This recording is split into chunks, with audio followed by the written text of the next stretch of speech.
This is the review of the Taylor 114E acoustic-electric guitar. Has the from the Taylor 100 series, which is the lowest of the numbered series. This is the grand auditorium shape. I got this from Long McQuaid for about $7.50, and it got shipped within a week from Pickering because I got it online. In the US, it would cost around $800. But then with shipping it would cost a lot more, obviously. I've had it for about almost a year now. I figured I might as well give it a review. Been using it for a while.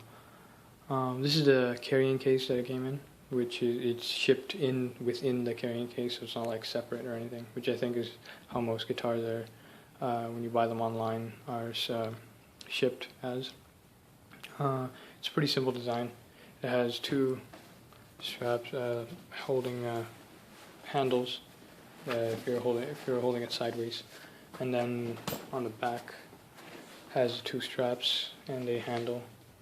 This little thing on the over here doesn't really do anything. It just goes around, comes back the other end over here, goes behind the pocket. It's more of a design thing. I don't know why. And then obviously there's one pocket here, so you can keep all, I don't know, your cable and your sheets and whatnot. You have that. There's two zippers. That's useful. Anyway, so I guess I'll get into the actual guitar. So here's the actual guitar. As you can tell, it's a grand auditorium style, grand auditorium shape. Sorry.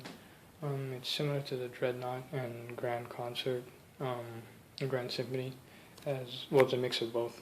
Like the bottom end, you can see it's pretty wide, and then it kind of thins out in the middle, and the top here it goes back to normal. This is when it's similar to the Dreadnought because it has the same, I guess, the extreme ends are the same shape, and then in the middle here it dips in, whereas the Dreadnought kind of just goes straight down and then dips out, does its whole shape, and the same thing on the other end. What this does, I don't know, I'm not 100% sure, but I think they said something about how it keeps a lot of the bass and increases the highs, and it doesn't, and its mids aren't too crazy. You can still hear everything, obviously. It's just the things that stick out are really, like when you're playing it yourself, you can feel a lot of bass, which is good. So it's good because you don't want your guitar to sound too twangy, but of course it's personal preference. I guess I'll talk about the different woods that are used here. The fingerboard is made of ebony, and the top is a Sitka spruce top. The side is a sapelli side, layered sapelli, as well as the back is also layered sapelli, and the neck. And the back of the headstock is also sapelli.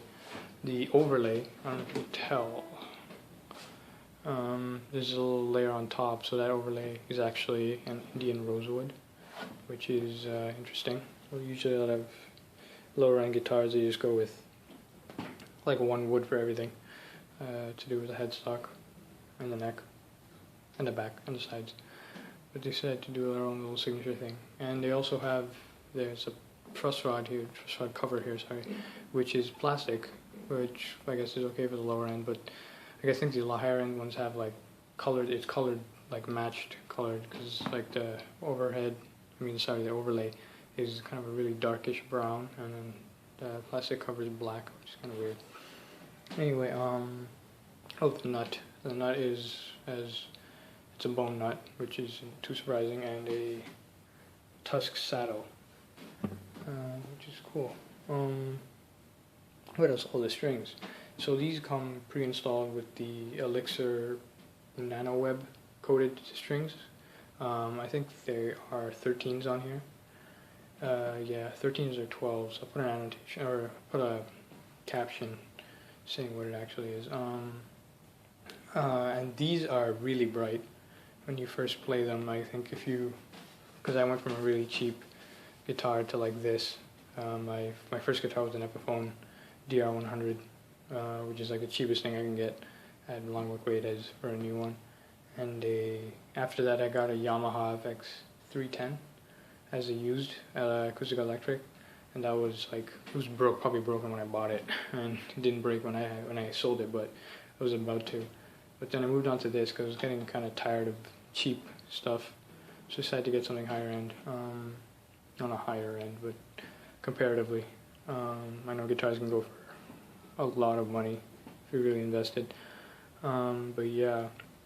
Oh, also, of course, on the fretboard, I guess I should mention that at the frets they have the dots inlays. I think they're pearl. I want to say they're pearl. I'm not 100% sure though. Also, as well, they have it on the sides as well, on the 3rd, 5th, all the way up to the 12th. After that, they don't have. But yeah, it's kind of cool. And what else? Oh, the electronics. Well, so it has interesting controls here.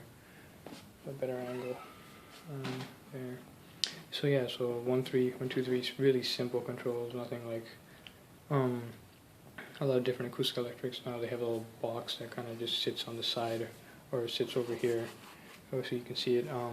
So this is just like when you're playing it, kind of just you're looking at it from an angle like this. I don't know if that'll help. But yeah, kind of look at an angle from that, so it's easy to still tell where the little white lines are. But yeah, so the 3. So one is the one's all the way down is the gain knob. Just one is the gain knob. Use my other hand so I'm not blocking the light. But yeah, so there's the gain knob.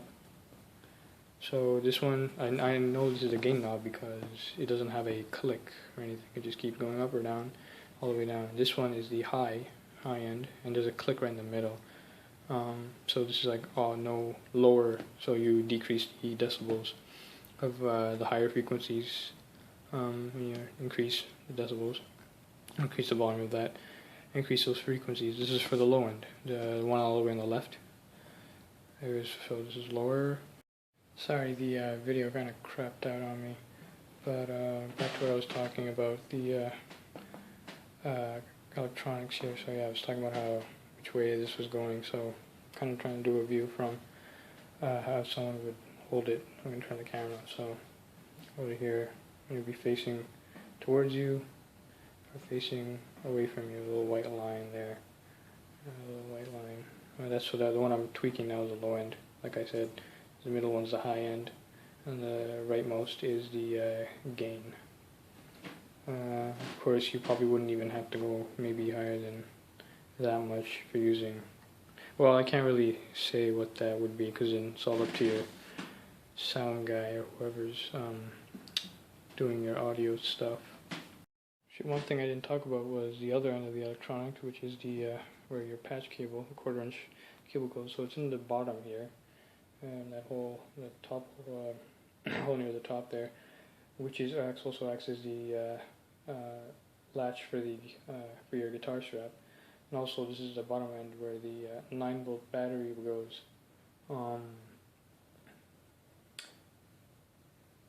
That's all I'm going to say about that, I guess. Now to playing. So here is me with the actual guitar. I guess I'll go play through some chords and then play through some chord progressions and then as well some finger picking. So I'll play some chords and along.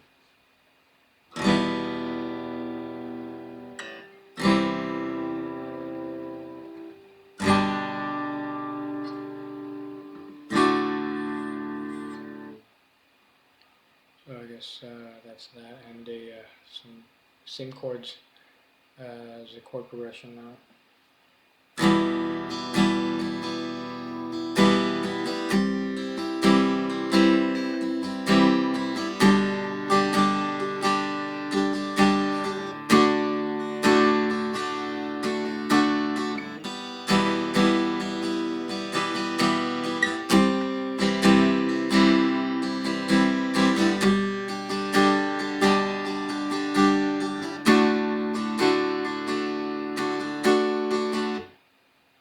So yeah, I guess we'll do some finger picking.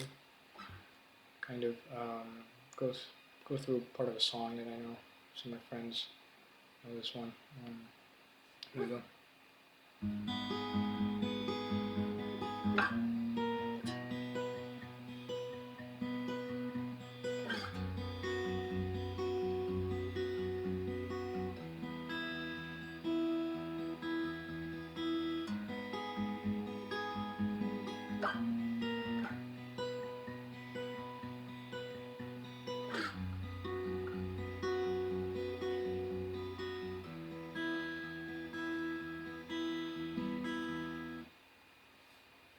guess I'll do another one. It's a bit more complicated or active. There you go.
Some final thoughts on the guitar.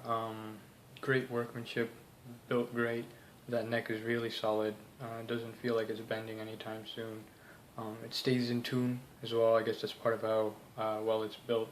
I keep it for like a week in the case or something, and it wouldn't go out of tune, which is awesome.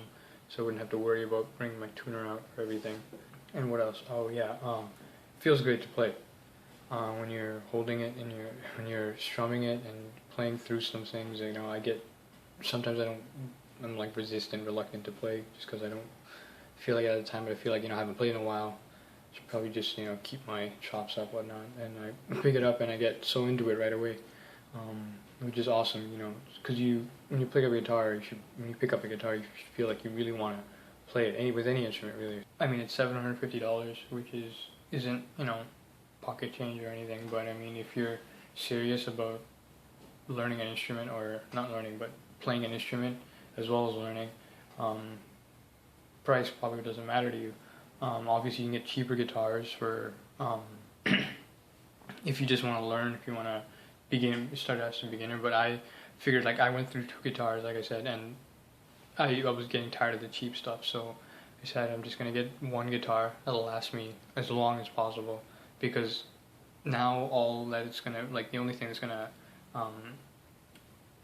deteriorate the guitar is me, like how well I take care of it. So there's no other factors, so that's why I spend this much on a guitar. So this will probably last me as long, like, I can't even say, I don't even want to say 3 or 4 years, because I feel like that's short. Like, I don't ever regret paying that much for this guitar. Like, when I first saw it, I'm like, oh, $750 for that, why? But then I saw like a bunch of reviews, I did a lot of research about it, and found that this was a really good guitar, and I haven't regretted it since.